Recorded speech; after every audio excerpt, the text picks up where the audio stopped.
आदाब अर्ज़ है। रिपोर्टर्स टीवी में आपको खुशामदीद कहते हैं। पाकिस्तान से बहुत ख़बरें आज हुए हैं। सियासत का मैदान बहुत गर्म है। इस हवाले से इस वक्त तहरीक इंसाफ के ख़िलाफ़ ऑपरेशन जारी है।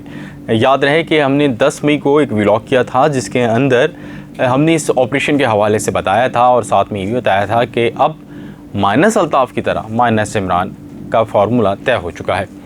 और इस हवाले से जिस तरह चीज़ें की थी उसी तरह बयान की थी, उसी तरह मामला चल भी रहे हैं, जैसा कि आप लोग देख भी रहे होंगे। तो जनाब, जिस वक्त मैं ये व्लॉग कर रहा हूँ, अब से कुछ लम्हात कबल दरख्शां थाने की हदूद से जो साबिक गवर्नर सिंध इमरान इस्माइल साहब हैं उनको गिरफ़्तार किया गया है। इसी तरह एक तवील फहरिस्त है जिनकी गिरफ़्तारी का सिलसिला जारी है। लेकिन आज का जो व्लॉग है वो उस मुद्दे पर नहीं है।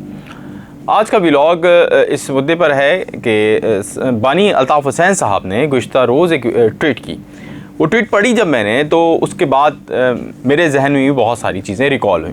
लेकिन मैं आपको पाकिस्तान की तारीख़ के हवाले से बात करूँगा और मैं आपको बताऊँगा कि आज तारीख़ अपने आप को एक बार फिर दोहरा रही है। ये जो इमरान ख़ान साहब की मकबूलियत थी, जो उनके इंतख़ाबात में जीतने का मामला था, ये किसी से भी छुपा हुआ नहीं था कि उनको ये मकबूलियत कैसे हासिल हुई, उनको ये नशिस्तें कैसे हासिल हुई, किसका दिमाग था और कौन इसके पीछे ताकतें इसके पीछे उनकी खदमात कार फरमा थी। ये बात भी सबको पता है कि कौन कौन बड़े बड़े लोग थे। मतलब अब तो ज़बान ज़द-ए-आम है कि सियासी रहनुमा हों या सहाफ़ी हों, वो जनरल फैज़ का नाम लेते हैं, वो अहमद शुजा पाशा का नाम लेते हैं या उन किरदारों की बात करते हैं जो कि बुनियादी तौर पर उन्होंने इनको तैयार किया और बुनियादी तौर पर उनका ये ब्रेन चाइल्ड थे, ये जिसको प्रोजेक्ट इमरान का नाम दिया जाता है। लेकिन अब वो नाकाम होने के बाद वही चीज़ें की जा रही हैं जैसे कि माजी में की गई।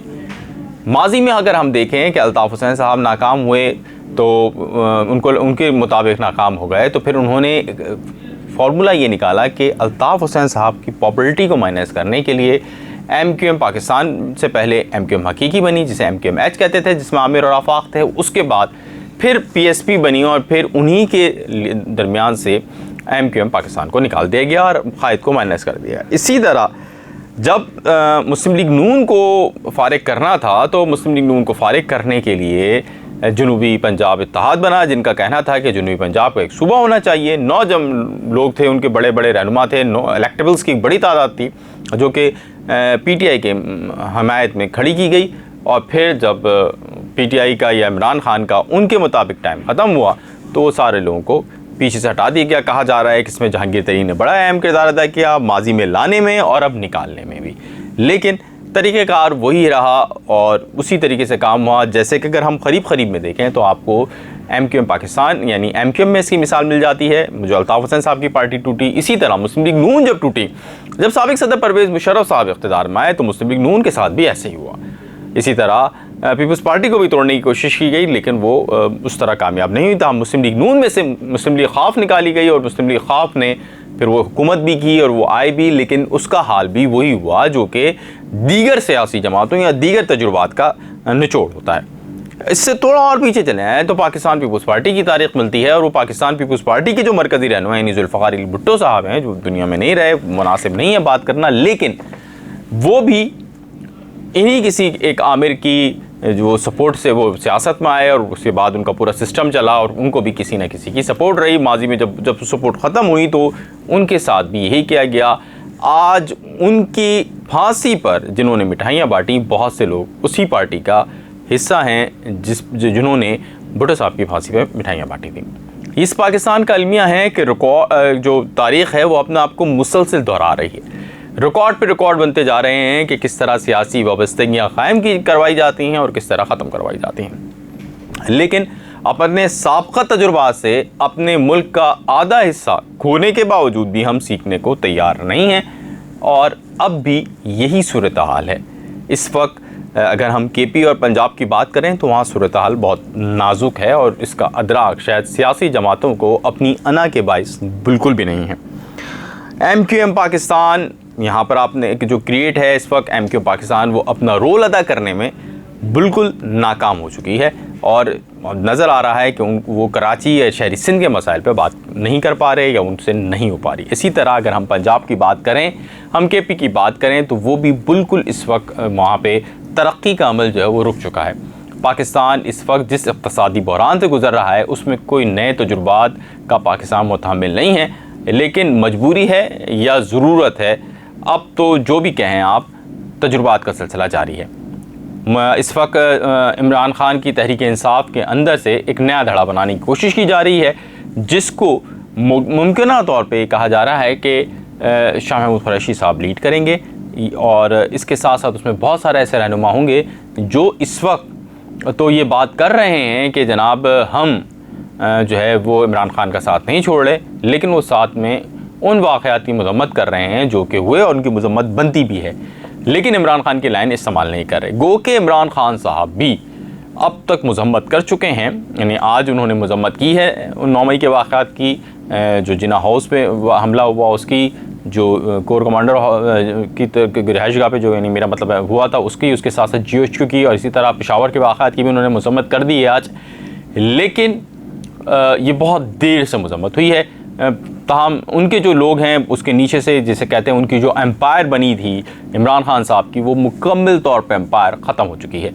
और अब तो साबिक़ सदर या मौजूदा सदर आरिफ अलवी भी साबक़ा सदूर की ज़बान को इस्तेमाल करते हुए ये कह रहे हैं कि जो 9 मई को हुआ वो गलत हुआ, और वो इस ख्वाहिश का भी इज़हार कर रहे हैं कि जल्द अज जल्द ये इंतखाबात और दीगर मामला ख़त्म हों ताकि वो अपनी ज़िम्मेदारियों से सबकदोश हों। इस वक्त पाकिस्तान तहरीक इंसाफ बिल्कुल उसी तरह गायब होती चली जा रही है जिस तरह अब से कुछ साल कबल आपने मुस्लिम लीग नून को पंजाब से फारिग होते हुए देखा था, यानी मुस्लिम लीग नून की जो मेजॉरिटी थी उसको ख़त्म होते हुए देखा था, उनके अंदर से एक नई पार्टी उभरते हुए देखा था। लेकिन उसमें और इसमें एक कॉमन बात है, उस वक्त भी मुस्लिम लीग नून में मियाँ नवाज़ शरीफ साहब की मकबूलियत को कोई ख़त्म नहीं कर सका था, और आज भी इमरान खान साहब की मकबूलियत का ग्राफ वैसे ही है। इसी तरह जैसे कि शहरी सिंध के अंदर अपने तौर पे तो आपने मुत्तहिदा क़ौम लंदन को फारिग कर दिया है, लेकिन मुत्तहिदा क़ौम मौजूद है। इसके असबाब अगर जब तक आप नहीं जानेंगे तो मसाइल हल नहीं होंगे। होना तो ये चाहिए कि ज़िम्मेदारान जो कि लोग इन तमाम चीज़ों पे काबू पाने की कोशिश करते हैं, और जब वो इन चीज़ों पे काबू पाने की कोशिश करते हैं तो फिर वो उसके नतीजे में एक ऑपरेशन शुरू कर देते हैं, जैसे कि पाकिस्तान तहरीक इंसाफ भुगत रही है।